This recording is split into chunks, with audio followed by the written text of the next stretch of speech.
Donc nous allons voir la table dynamique, donc à partir d'un exemple de course. Donc vous faites du sport, donc soit du trail, soit du VTT, soit de la route, et j'ai des prénoms, et donc j'ai le sexe, homme-femme, et les distances parcourues.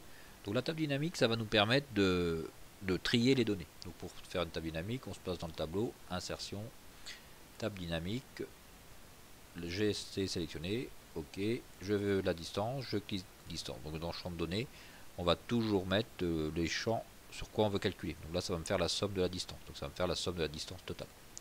Donc j'ai 16 417 km de parcours.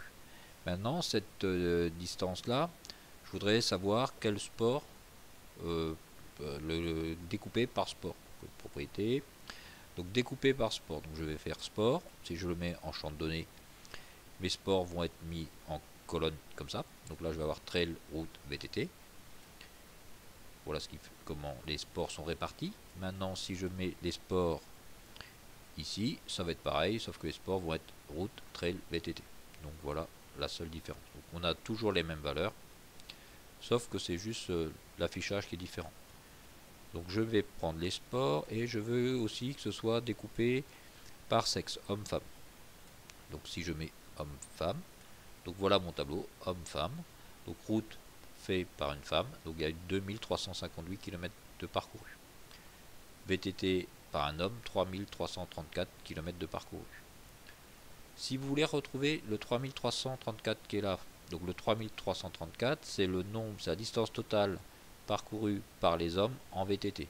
Une fonction qui peut faire et qui répond à la question, c'est la fonction somme-science. Donc c'est la même chose que la fonction somme-science, ça serait beaucoup plus long de le faire pour tous. Donc somme-science, suivant. Donc ma plage somme, ça serait distance.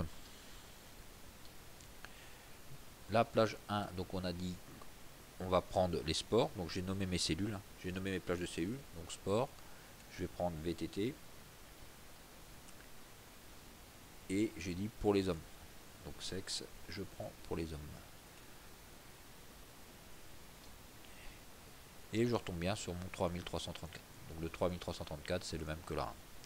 Donc j'ai bien nommé mes plages de cellules. Donc sexe, sport, etc. Donc voilà la table dynamique. On peut aussi filtrer par champ de page. Donc propriété. Donc maintenant, si je prends le nom et je le mets en filtre là-haut. Donc là, ça ne change rien. Mais maintenant, on peut très bien choisir une personne particulière. Donc là, on a une personne. Hop, je prends une personne, Quentin. Et ça me donne ce qu'a fait Quentin.